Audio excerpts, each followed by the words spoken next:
Students, last class में हम लोगों ने देखा था कि क्या कंडीशंस होती हैं किसी भी ग्राफ्स के लिए। मैंने आपको 3 कंडीशन बताई थी, जिसमें कि कोई यूनिक सॉल्यूशन हो सकता है, कोई इनफाइनाइट मैनी सॉल्यूशन हो सकता है, या फिर नो सॉल्यूशन हो सकता है। इसी तरह से मैंने ग्राफ के लिए बताया था कि इंटरसेक्टिंग लाइन हो सकती हैं, पैरेलल लाइन्स हो सकती हैं, या फिर लाइंस कॉन्सिडेंट भी हो सकती हैं। तो उन कंडीशन की भी आप मैंने आपको बताई थी कंडीशन, आपको याद होगा लास्ट क्लास में, कि A1/A2 is not equal to B1/B2, या फिर तीनों इक्वल हों, A1/A2 is equal to B1/B2, या फिर C1/C2 तीनों इक्वल हैं, या फिर अगर दो इक्वल हैं तीसरा इक्वल नहीं है, for example A1/A2 is equal to B1/B2 but not equal to C1/C2। तो उन्हीं कंडीशंस के बिहाव पर हम नेक्स्ट एक्सरसाइज हम देखते हैं, एक्सरसाइज 3.2। तो जैसे मैंने स्क्रीन के ऊपर आपके पास खोल के दिया हुआ है, एक्सरसाइज 3.2 के अंदर फर्स्ट क्वेश्चन अगर देखा जाए तो इसमें आपको कहा गया है, form the pair of linear equations in the following problems and find their solution graphically. In equations की आपको, ठीक है, आपको एक वर्ड प्रॉब्लम दी गई है, उनकी आपको लीनियर इक्वेशन बनानी है और फिर उनका सॉल्यूशन निकालने हैं आपको ग्राफिकली। ठीक है, तो पहले आपको क्वेश्चन दिया गया है, first part, 10 students of class 10th took part in a mathematical quiz. If the number of girls is 4 more than number of boys, find the number of boys and girls who took part in the quiz. ठीक है, तो अगर आप देखते हैं तो ये हमारा फर्स्ट पार्ट है। ठीक है, इस पार्ट के अंदर कहा गया है कि अगर 10th क्लास के अंदर कोई क्विज होती है, उसमें 10 स्टूडेंट पार्ट लेते हैं, if the number of girls is 4 more than number of boys, जो गर्ल्स के नंबर है बॉयज़ से 4 ज़्यादा हैं, तो find the number of boys and girls who took part in the quiz. तो इसको क्वेश्चन को हमको सॉर्ट आउट करना है। तो इसके लिए हम देखते हैं क्या, तो लेट नंबर ऑफ गर्ल्स मान लिया हमने x, let the number of girls x and the number of boys मान लिया y। अब आपको कहा गया था क्या कि नंबर ऑफ गर्ल्स जो है वो कितना दिया था, 4 more than number of boys, और टोटल स्टूडेंट थे 10। तो टोटल स्टूडेंट अगर 10 है तो गर्ल्स अगर x हैं और बॉयज़ y है, गर्ल्स कितनी है x और बॉयज़ कितने हैं y, तो इन दोनों का सम कितना आएगा, x plus Y is equal to 10। दोनों का सम कितना आया, 10। और आपको कहा गया था इसमें कि अगर number of girls is 4 more than number of boys, girls का जो नंबर है वो 4 ज़्यादा है बॉयज़ से। ठीक है, तो गर्ल्स 4 ज़्यादा हैं, यानी कि गर्ल्स में से अगर बॉयज़ को माइनस कर दें तो किसके इक्वल आना चाहिए, 4 के। तो वही आपको सेकंड इक्वेशन बनेगी यहाँ पर कि x माइनस वाई, ठीक है, इज इक्वल टू 4। कैसे आया, बिकॉज नंबर ऑफ गर्ल्स जो है वो 4 ज़्यादा है y से, यानी कि बॉयज़ से, तो x माइनस वाई कितना आ गया, 4। अब दो इक्वेशन आ गई हमारे पास। अब इन दोनों इक्वेशन के लिए हम अगर टेबल बनाएंगे तो इस तरह से टेबल क्रिएट हो सकती है। टेबल क्रिएट करना मैं आपको बताया है ऑलरेडी। जब टेबल क्रिएट करेंगे तो उनका आप ग्राफिकल मेथड से उसको सॉल्व कर सकते हैं। जैसा कि मैंने यहाँ पे दिखाया गया है कि यहाँ पे टेबल बना के जब इसका ग्राफ बनेगा तो दो लाइन आएंगी, इंटरसेक्ट करेंगी किस पॉइंट पर, 7 एंड 3 पर। दैट मीन्स कि x की वैल्यू 7 और y की वैल्यू 3, तो आपका आंसर कितना आ गया, 7 एंड 3। इस तरह से आप इस क्वेश्चन को सॉल्व कर सकते हैं। अब हम बात करते हैं यहाँ पर अगर नेक्स्ट क्वेश्चन की। नेक्स्ट क्वेश्चन आपको कहा गया है 5 pencils and 7 pens together cost ₹50। 5 pencil और 7 पेन की कॉस्ट आती है ₹50, whereas 7 pencils and 5 pens together cost ₹46। और 5 पेन और 7 पेंसिल की कॉस्ट आती है 46 find the cost of 1 pencil and that of 1 pen. एक पेंसिल और एक पेन की कॉस्ट आपको फाइंड आउट करनी है। तो यहाँ पर भी वही चीज़ है कि अगर 5 पेंसिल 7 पेन, जो पहले अपने लास्ट एक्सरसाइज में किया था, याद है 3.1 के अंदर, उसमें भी सेव वाला एग्जाम्पल था, बैट वाला एग्जाम्पल था, सेम वैसा ही क्वेश्चन है ये भी। तो इसमें हम पेंसिल और पेन की कॉस्ट को x और y मान लेंगे। किस तरह से, देखिए कि let the cost of 1 pencil, ठीक है, 1 पेंसिल की कॉस्ट हमने कितनी मानी, x, और कॉस्ट ऑफ 1 पेन y। अब जब एक पेंसिल की कॉस्ट x है और एक पेन की कॉस्ट y है, तो आपको कहा गया था 5 पेंसिल और 7 पेन, तो उसकी कॉस्ट कितनी आ गई, ₹50। ये पहली क्वेश्चन बन जाएगी हमारी। 5 पेंसिल, ठीक है, यहाँ पे अगर देखें तो 5x plus 7y is equal to 50। 5 pencil 7 pen तो इज इक्वल टू 50 आ गया, वही 3.1 जैसे क्वेश्चन है। इसके बाद कहा गया था कि अगर 7 पेंसिल और 5 पेन लिए तो ₹46 के आएंगे, तो उसके लिए हमारी ये सेकेंड इक्वेशन बन गई। ठीक है, इस सेकेंड इक्वेशन देखिए अगर हम, तो इस तरह से हमारे पास दो इक्वेशन आ गई। और दोनों इक्वेशन के लिए, ठीक है, अगर हम ग्राफ बनाएंगे, ठीक है, तो ग्राफ के लिए हमको क्या करना पड़ेगा, उसकी एक टेबल बनानी पड़ेगी। हमने एक टेबल इसकी बनाई पहली इक्वेशन की, फिर दूसरी इक्वेशन की टेबल बनाएंगे, और जब दोनों इक्वेशन की टेबल बन जाएगी, ठीक है, तो उसका ग्राफ हमारे पास कुछ इस टाइप का आ जाएगा। तो जहाँ पे लाइन इंटरसेक्ट करेगी वो हमारा क्या होगा, सॉल्यूशन। तो यहाँ पर हम देखते हैं कि लाइन जो इंटरसेक्ट करती है वो x की वैल्यू 3 आ रही है और y की वैल्यू 5 आ रही है। तो जो हमारा आंसर होगा वो क्या होगा, 3 एंड 5। यानी कि जो हमने x माना था, x क्या माना था यहाँ पे हमने, ठीक है, x माना था हमने एक पेंसिल की कॉस्ट को, तो पेंसिल की कॉस्ट कितनी आ गई, x का मतलब कितनी आई यहाँ पर 3, और कॉस्ट y किसको माना था हमने कॉस्ट ऑफ वन पेन को, तो एक पेन की कॉस्ट कितनी आ गई, 5 रुपीज़। ठीक है, तो इस तरह से एक पेंसिल और एक पेन की कॉस्ट हमने निकाल ली बाय ग्राफिकल मेथड। उम्मीद करता हूँ आपको समझ में आया होगा। अब अगर नेक्स्ट क्वेश्चन देखते हैं, ठीक है, तो इस क्वेश्चन में आपको कहा गया है क्वेश्चन नंबर 2 के अंदर, on comparing the ratio find out where the line representing the following pair of linear equations at a point are parallel और कॉन्सिडेंट। पैरेलल और कॉन्सिडेंट के लिए आपको याद होगा, मैंने आपको कंडीशन बताई थी कि जो कंडीशन होती है पैरेलल के लिए, ठीक है, तो पैरेलल के लिए आपको मैंने क्या कंडीशन बताई थी कि हम जब भी ऐसा कुछ क्वेश्चन आएगा तो उसके अंदर हम क्या निकालेंगे, a1/a2, b1/b2 और c1/c2। यहाँ पर हम देखते हैं इक्वेशन के लिए a1, a2, b1, b2, c1, c2 दे रखा है, हमने निकाला a1/a2 और b1/c2 निकाला। जब यहाँ पर हमने इन दोनों को निकाल दिया तो हम देखते हैं कि इनकी वैल्यू इक्वल नहीं आती, और जब ये इक्वल नहीं आ रही दैट मीन्स की लाइन कैसी होंगी, वो इंटरसेक्टिंग, और उनका सॉल्यूशन कैसा आएगा, यूनिक सॉल्यूशन।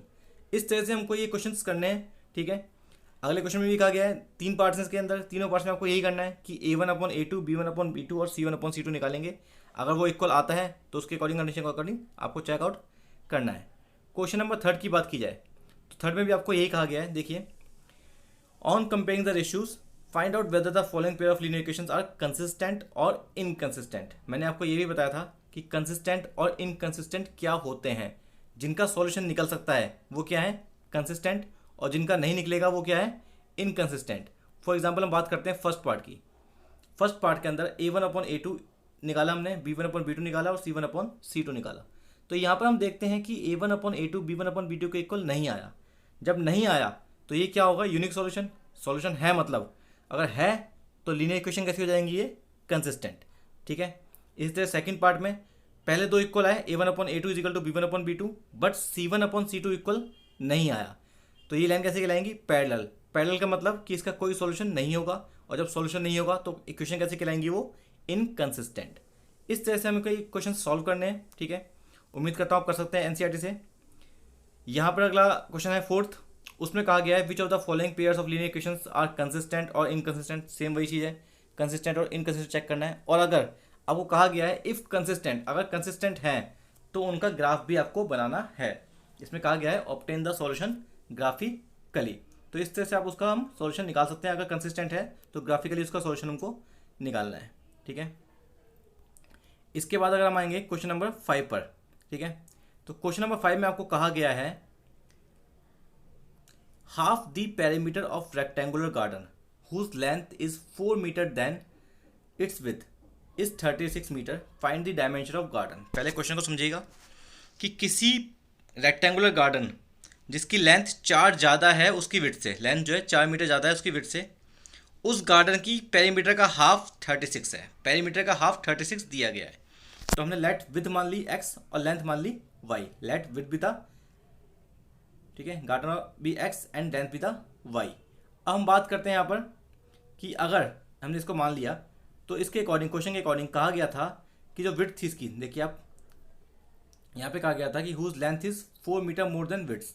अगर लेंथ इसकी 4 ज़्यादा है विड्थ से, ठीक है, तो लेंथ में से विड्थ को माइनस करेंगे, 4 के इक्वल आएगा। लेंथ क्या मानी थी हमने, y, तो y में से x माइनस किया, 4 आ गया। और उसने कहा था कि पेरीमीटर का हाफ, ठीक है, पेरीमीटर क्या होती है, अगर हम बात करते हैं यहाँ पेरीमीटर की, तो रेक्टेंगल की पेरीमीटर क्या होती है पता है आपको, बताइए। पेरीमीटर का फॉर्मूला क्या होता है, P = 2L + B। अब अगर इसका हाफ करेंगे तो हाफ में क्या क्या होगा, नीचे 2 से डिवाइड करेंगे, 2 से 2 कैंसिल हो जाएगा, तो आंसर कितना आएगा, सिर्फ L + B। तो यानी कि पेरीमीटर का हाफ कितना हो गया, L + B। अब L कितनी है यहाँ पर, y, और विड्थ कितनी है, x। तो यहाँ पे हमने वही करा कि L + B, पेरीमीटर का हाफ, L + B कितना आ गया, 36। ये सेकंड इक्वेशन आ गई। अब इन दोनों इक्वेशन का ग्राफ बनाएंगे और उसको सॉल्व कर लेंगे। ठीक है, इस तरह से ग्राफ बन जाएगा इसका, और उसका सॉल्यूशन हम कर सकते हैं। ठीक है, अब हम बात करते हैं यहाँ पर नेक्स्ट क्वेश्चन की। ठीक है, इसमें कहा गया है आपको give the linear equations 2x + 3y - 8 = 0, right another linear equations in 2 variables such that geometrical representation of pair so formed is intersecting line, parallel lines. ठीक है, आपको यहाँ पर दिया गया है एक क्वेश्चन कि आपको एक इक्वेशन दी गई है, आपको उसके लिए दूसरी इक्वेशन लिखनी है उस इक्वेशन के साथ, और इस तरह से लिखनी है कि वो इक्वेशंस जो आप नई इक्वेशन लिखेंगे वो पहले बार में तो उसके साथ इंटरसेक्ट करे लाइन उसकी, दूसरी बार में वो पैरेलल आए और तीसरी बार में कॉन्सिडेंट आए। तो इंटरसेक्टिंग लाइन के लिए मैंने आपको कंडीशन बताई थी कि A1/A2 B1/B2 के इक्वल नहीं होते। तो यहाँ पे हम क्या करेंगे कि यहाँ पर इसके अकॉर्डिंग पहली कंडीशन को डिस्प्रूव करनी है, तो हम क्या करेंगे, सेकेंड इक्वेशन हमने दे दी 2x + 4y।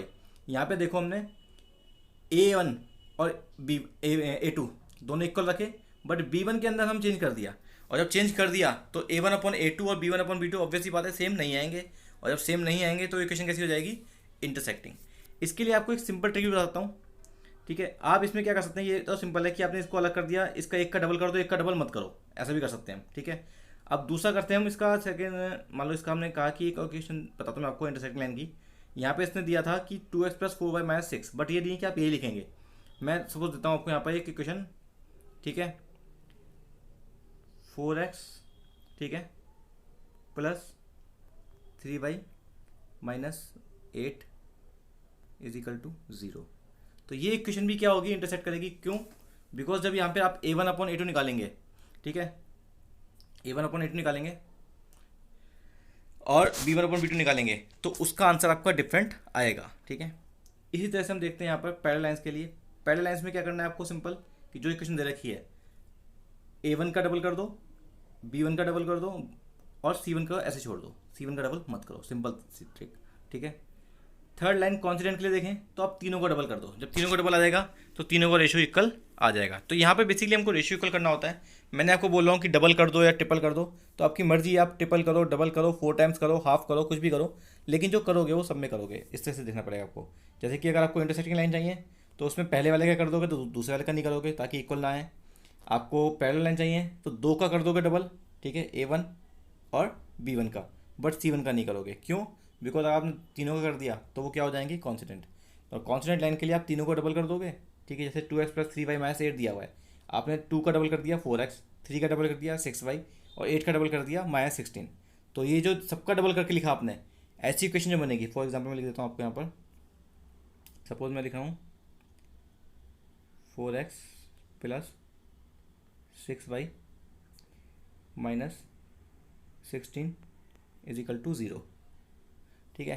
तो ये जो इक्वेशन होगी, इसमें मैंने हर टर्म्स का डबल किया, ठीक है। 2 का डबल 4, 3 का डबल 6 एंड -8 का डबल 16, इसका डबल, इसका डबल और इसका भी डबल। तो तीनों का डबल जब कर दिया हमने, ठीक है, तो तीनों का डबल करने के बाद देखा कि ये जो लाइन आएगी, इन दोनों इक्वेशन को अगर हम देखें, चेक करें, तो ये जो कंडीशन होगी ये हमारी कॉन्सिडेंट लाइन की कंडीशन वेरीफाई हो जाएगी, ठीक है। तो इस तरह से हम इन क्वेश्चन को सॉल्व कर सकते हैं। फिर भी अगर कोई डाउट होता है आपको तो प्लीज़ आप मुझे कमेंट कर सकते हैं, ठीक है। अब लास्ट क्वेश्चन हमारे कि क्वेश्चन नंबर 7, इसमें कहा गया है कि draw the graphs of equations. 2 equation दिया गया आपको, x - y + 1 = 0, 3x + 2y - 12 = 0, और आपको कहा गया है कि इनके ग्राफिकली सॉल्व करना है। इससे एक ट्रायंगल बनेगा जो कि इन दोनों लाइन से और x एक्सिस के थ्रू बनेगा, और शेड करना है उस ट्रायंगुलर रीजन को। ग्राफ बनाना आपको आता है, ये सिखाया था मैंने। तो आप दोनों इक्वेशन का पहले ग्राफ बनाएंगे, ठीक है। जब ग्राफ बन जाएगा तो उसकी कंडीशन कुछ इस टाइप की आएगी, और वो जो लाइन काटेंगी ये, ठीक है, जी जो लाइन काट रही है ये वाली ग्राफ के अंदर, तो इन लाइंस को आप देखेंगे तो इस लाइन, दोनों लाइंस के बीच में और एक्स एक्सिस के बीच में जो ट्रायंगल बना, इस ट्रायंगल को आपको शेडेड कर देना है। बस यही हमारा सॉल्यूशन है कि इस तरह से हम इसको शेड कर देंगे तो हमारा सॉल्यूशन आ जाएगा, ठीक है। तो ये थी हमारी एक्सरसाइज 3.2।